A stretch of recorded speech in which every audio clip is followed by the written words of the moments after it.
చెప్పగలిగే సామర్థ్యం నాకు లేదు. ఇక హైదరాబాద్ ఎమ్మెల్సీ ఎన్నిక రేపు జరగబోతోంది. Bharatiya Janata party and MIM అభ్యర్థులు పోటీలో ఉన్నారు. పెద్దగా బలం లేదు కాబట్టి కాంగ్రెస్ పార్టీ పోటీలో లేదు. బీఆర్ఎస్కి కొద్దిపాటి బలం ఉన్నప్పటికీ కూడా బీఆర్ఎస్ ఈ ఎన్నికకు దూరంగా ఉంది. కానీ బలం లేకపోయినా భారతీయ జనతా పార్టీ కూడా పోటీలో ఉంది సార్. ఏంటి భారతీయ జనతా పార్టీ వ్యూహం ఏంటి? అండ్ కాంగ్రెస్ అండ్ బీఆర్ఎస్ ఈ రెండు పోటీలో లేకపోవడానికి కారణం ఏంటి? వారి వ్యూహం ఏంటని వాళ్ళు ఓపెన్గా చెప్తున్నారు కదా. ఎందుకంటే ఎంఐఎం అభ్యర్థి ఏకగ్రీవంగా ఎన్నిక కాకూడదు. ఇవాళ ఎమ్మెల్సీ ఎన్నికల్లో పోటీ చేసేది బీజేపీ ఎమ్మెల్సీకి వెళ్దామని కాదు, జిహెచ్ఎంసీ కార్పొరేటర్లకు వెళ్దామని. ఎందుకంటే త్వరలో మళ్ళీ ఈ కొద్ది నెలల్లో జిహెచ్ఎంసీ ఎన్నికలు ఉన్నాయి. జిహెచ్ఎంసీ ఎన్నికల్లో బీజేపీ ప్రచార వ్యూహము టార్గెట్ అంతా ఎంఐఎం ఉంటుంది. హిందూ ముస్లిం డివైడ్ ప్రధానంగా ఉంటుంది. అందుకే మీ లాస్ట్ జిహెచ్ఎంసీ ఎలక్షన్లో చూడండి, అమిత్ షా కావచ్చు, లేకుంటే యోగి ఆదిత్యనాథ్ కావచ్చు, ఎవరు వచ్చినా, ఆ బెంగళూరు ఎంపీ కావచ్చు, సో ఎవరు వచ్చినా హిందూ ముస్లిం ఉంటుంది, ఇంకేముండదు. రోహింగ్యాలు వస్తారు, జిహెచ్ఎంసీ ఎన్నికలు వస్తే మీకు భాగ్యనగర్ వర్సెస్ హైదరాబాద్ వస్తుంది. హైదరాబాద్ పేరు మారుస్తామని అంటారు, మీకు రజాకర్లు వస్తారు. ఈ మొత్తం హిందూ ముస్లిం పాలిటిక్స్ నడుపుతుంది బీజేపీ. సో ఈ పాలిటిక్స్ నడిపేటప్పుడు ఎంఐఎం టార్గెట్గా ఆ ఎన్నికల్ని పోలరైజ్ చేయాలి అంటారు. ఇప్పుడు కూడా దానికి బిగినింగ్ ఇది. అందుకే మీకు కొన్ని కాలనీల్లో బీఆర్ఎస్ కాంగ్రెస్ కార్పొరేటర్లు ఉన్న కాలనీలో బీజేపీ వారు పార్టీగానే కాదు, మా ప్రజలుగా మేము ఫ్లెక్సీలు పెడతానని కొన్ని ఫ్లెక్సీలు వెలిసాయి. ఏమైనా ఫ్లెక్సీలు అంటే హిందువుల ఓట్లతో గెలిచిన కార్పొరేటర్లు ఎంఐఎంను గెలిపించకూడదు, మీరు మా ఓట్లతో గెలిచారు, మీరు ఎంఐఎంకి ఎందుకు సహకరిస్తున్నారు అని. ఎంఐఎంకు సహకరించడం అంటే ఎంఐఎంకు ఓటు వేయాల్సిన అవసరమే లేదు, ఓటు వేయకుండా ఉండండి. మీరు హిందూ కార్పొరేటర్లు అయితే హిందూ అభ్యర్థికి ఓటేయండి, మీరు హిందువుల ఓట్లతో గెలిస్తే హిందూ అభ్యర్థికి ఓటేయండి అని బీజేపీ పిలిపిస్తుంది. అంటే చాలా క్లియర్గా జిహెచ్ఎంసీ ఎన్నికల్లో తనకు ఉపయోగపడే హిందూ ముస్లిం పోలరైజేషన్ను ఇప్పుడు ఎమ్మెల్సీ ఎన్నికలతో బీజేపీ ప్రారంభించదలుచుకుంది. ఇది మొదటిది. అంటే తన పాలిటిక్స్ ఆఫ్ పోలరైజేషన్ భవిష్యత్తులో జిహెచ్ఎంసీ ఎన్నికల్లో అనుసరించే రాజకీయ వ్యూహానికి ప్రారంభం ఇప్పుడే మొదలుపెట్టింది బీజేపీ. రెండవది, ఎప్పుడైతే దీని ఎక్స్టెన్షన్ ఏంటి, ఎంఐఎం యాంటీ ఎంఐఎం పాలిటిక్స్ నడిపినప్పుడు ఎంఐఎంకు కాదనుకున్న వాళ్ళు ఎవరికి ఓటేయాలి? ఇప్పుడు ఎవరికి ఓటేస్తున్నారు? ఎంఐఎం వద్దనుకున్న వాళ్ళు బీజేపీకి ఓటేస్తున్నారు, బీఆర్ఎస్కి ఓటేస్తున్నారు, కాంగ్రెస్ ఓటేస్తున్నారు. బీజేపీకి మాత్రమే ఓటు వేయండి. ఎంఐఎం మీరు బీఆర్ఎస్కు ఓటు వేసి కార్పొరేటర్ గెలిపించిన, కాంగ్రెస్కు ఓటు వేసి కార్పొరేటర్ గెలిపించిన వాళ్ళు మళ్ళీ ఎంఐఎంకే సహకరిస్తారు అనే నరేటివ్ బిల్డ్ చేయదలుచుకున్నారు. అందువల్ల ఇప్పుడు బలము లేకపోయినా బీజేపీ పోటీ చేసేది చూడండి, కాంగ్రెస్ వాళ్ళు బీఆర్ఎస్ వాళ్ళు మాకు ఓటు వేయలేదు, పోటీ నుంచి విరమించుకున్నారు, వాళ్ళు పోటీ కూడా చేయలేదు, వాళ్ళు వెళ్ళి ఎంఐఎం విజయానికి సహకరించారు. అందువల్ల హిందూ అభ్యర్థిని మేయర్ కాకుండా ముస్లిం అభ్యర్థిని మేయర్ చేస్తానికి వారు సహకరించారు అనేది బీజేపీ చెప్పదలుచుకుంది. అందుకే బీఆర్ఎస్ కాంగ్రెస్ ఎంఐఎం మిత్రులు అని చెప్పడం వారి ఉద్దేశం. ఇక మూడవది, బీఆర్ఎస్ తెలంగాణలో ఇంట్రెస్టింగ్ ఏంటంటే 3 పార్టీలు, బీఆర్ఎస్ కాంగ్రెస్ బీజేపీ. కాంగ్రెస్ ఏం చెప్తుంది? బీఆర్ఎస్ బీజేపీ ఒక్కటే అని చెప్తుంది. బీజేపీ ఏం చెప్తుంది? బీఆర్ఎస్ కాంగ్రెస్ ఒక్కటే అంటది. బీఆర్ఎస్ ఏం చెప్తుంది? బీజేపీ కాంగ్రెస్ ఒక్కటే అంటే ఎవరు నమ్మరు కనుక బీజేపీ రేవంత్ రెడ్డి ఒకటే బీఆర్ఎస్ చెప్తుంది. సో ఈ నరేటివ్లో ఇప్పుడు ఎంఐఎంకు సహకరించడం ద్వారా బీఆర్ఎస్ కాంగ్రెస్ కూడా ఒక్కటే అని బీజేపీ చెప్పదలుచుకుంది. కిషన్ రెడ్డి స్టేట్మెంట్ కూడా ఉన్నది చూడండి, మీరు బీఆర్ఎస్కు కాంగ్రెస్కు బాస్ ఓవైసీఏ అని. సో అందువల్ల మీకు ఓవైసీ భుజాల పైన తుపాకీ పెట్టి అటు బీఆర్ఎస్ను ఇటు కాంగ్రెస్ను కాల్చాలన్నది బీజేపీ వ్యూహం.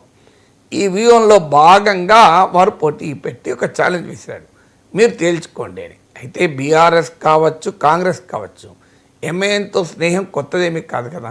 మీరు 10 ఏళ్ళు కాంగ్రెస్ అధికారంలో ఉన్నప్పుడు కాంగ్రెస్ ఎంఐఎం మిత్రపక్షాలే.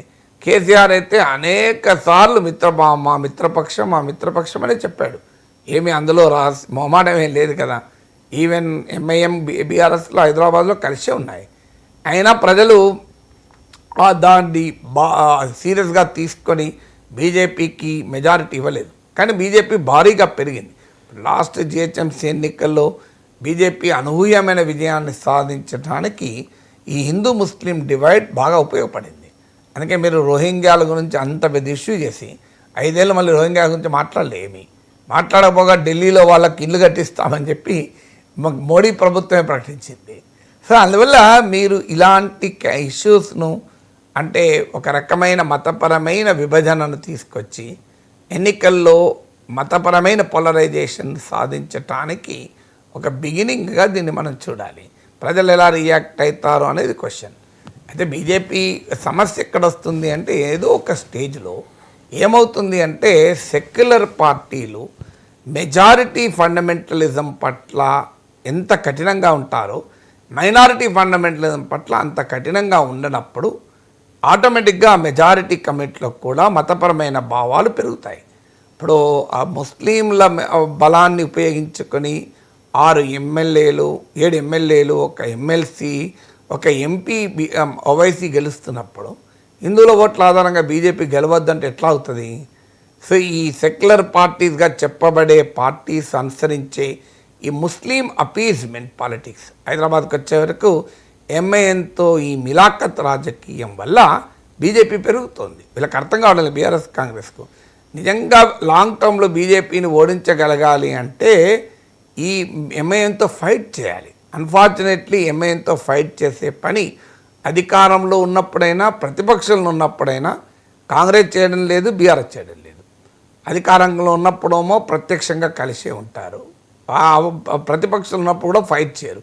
ఎందుకంటే ఎంఐఎంతో ఫైట్ చేస్తే ముస్లిం ఓట్లు పోతాయి అనేది ఒక రాంగ్ నోషన్. దేశంలో ఎంఐఎం మాత్రమే ముస్లింలకు ప్రతినిధిగా ఉన్నట్లుగా భావిస్తారు.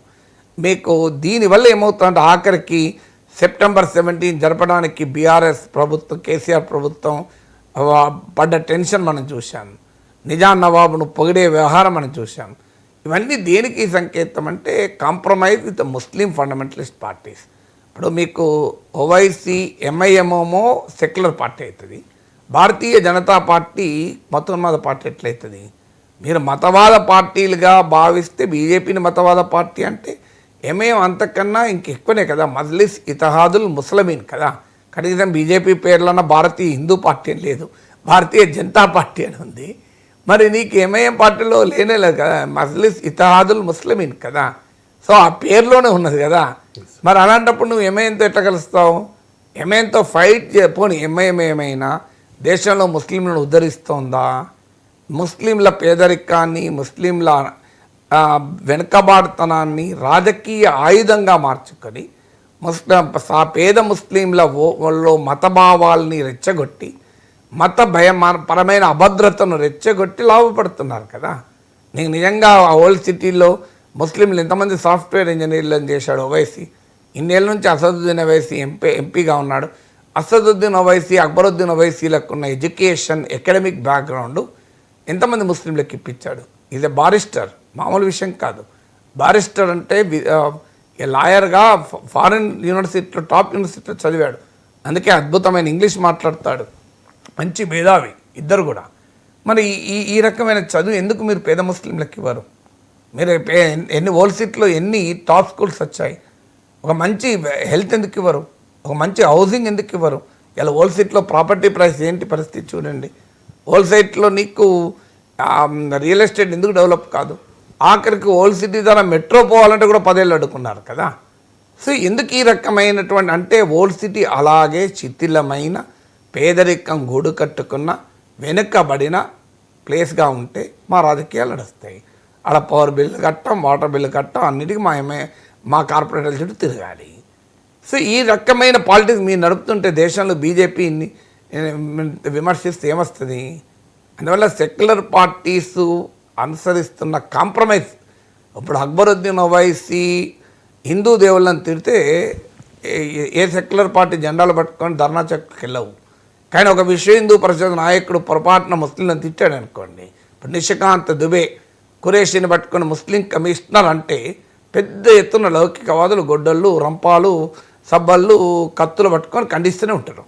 ఇది కదా బీజేపీకి లాభం తెచ్చేది. ఇప్పుడు నాలాంటి వాడు నిష్కాంత్ దుబేని ఖండిస్తాడు, అక్బరుద్దీన్ ఓవైసీని కూడా ఖండిస్తాడు. అక్బరుద్దీన్ ఓవైసీ వీడియోలు ఉండగా అతను ఏ శిక్ష పడకుండా కేసీఆర్ ప్రభుత్వం కాపాడలేదా? బీజేపీ ఎక్కడన్నా ఇంట్రెస్టింగ్ ఏంటంటే బీజేపీ కూడా ఫైట్ చేయదు. మీరు గమనించండి, ఇందిరాబాద్ దగ్గర బీజేపీ ధర్నా చేసిందా? పెద్ద ఎత్తున ఒక 3 రోజులు అక్బరుద్దీన్ ఓవైసీని అరెస్ట్ చేయమని బీజేపీ కూడా చేయదు. మీరు గమనిస్తే ఈ దేశంలో ఒక్క అసదుద్దీన్ ఓవైసీ, అక్బరుద్దీన్ ఓవైసీల పైన మాత్రమే సిబిఐ రాదు, ఈడీ రాదు, ఇన్కమ్ ట్యాక్స్ రాదు. అంటే వాళ్ళు వెరీ హానెస్ట్ పొలిటీషియన్గా భావిద్దామా? ఎంఐఎం నాయకులు ఎవరిపైన కానీ ఇవల్ల ఆఖరి మీరు తెలుగుదేశం అనుకూల పారిశ్రామికవేత్తలపై కూడా 2019 ఎలక్షన్ ముందు వచ్చింది. వీళ్ళ మీద ఎందుకు రాదు? ఎందుకంటే వీళ్ళు ఇలా ఉండి రోజు ముస్లింల్లో మతభావాలు రెచ్చగొడితే మనకు హిందూ ఓట్లు వస్తాయనేది బీజేపీ లక్ష్యం. అందువల్ల ఓవైసీ సురక్షితంగా, సుభిక్షంగా, సుసంపన్నంగా ఉండాలని బీజేపీ ఆశిస్తుంది. సెక్యులర్ పార్టీస్ కూడా ఆ కాంప్రమైజ్. సెక్యులర్ పార్టీస్ ఓల్డ్ సీట్లోకి వెళ్ళి ఎంఐఎంను కనుక ఓడించి ఎంఐఎం లేని ఓల్డ్ సిటీ సాధించండి. మీరు హైదరాబాద్లో బీజేపీ తగ్గకపోతే చూడండి మీరు. సో కానీ ఆ కాంప్రమైజ్ చేస్తారు వాళ్ళ ఓట్ల కోసం. ఇక్కడే కాదు కదా, మీకు అస్సాంలో అదే, కేరళలో కాంగ్రెస్ పార్టీ ఐఎంఎల్తో కలుస్తుంది, అస్సాంలో Badruddin Kamal all India United democratic front, బెంగాల్లో మమతా బెనర్జీ, మీకు యూపీ బీహార్లో అయితే MY combination, Muslim Yadav combination. ఇక్కడ అంతా ఎక్కడైతే ఇదంతా జరిగిందో అక్కడల్లా బీజేపీ మీరు గమనించండి. యూపీలో బీజేపీ అధికారంలోకి వచ్చింది, బీహార్లో అధికారంలోకి వచ్చింది, అస్సాంలో అధికారంలోకి వచ్చింది, బెంగాల్లో 77 సీట్లు వచ్చింది ప్రధాన ప్రతిపక్షంగా. ఎందుకంటే ముస్లిం ఓట్ల ఆధారంగా రాజకీయాలు చేస్తే హిందూ ఓట్ల ఆధారంగా రాజకీయాలు చేయడానికి అవకాశాన్ని ఎవరిస్తున్నారు? ఈ సోకాల్ సెక్యులర్ పార్టీలు ఇవ్వడం లేదా? అందువల్ల బీజేపీ ఎత్తుగడేస్తోందన్న నిజం. బీజేపీ ఎత్తుగడకు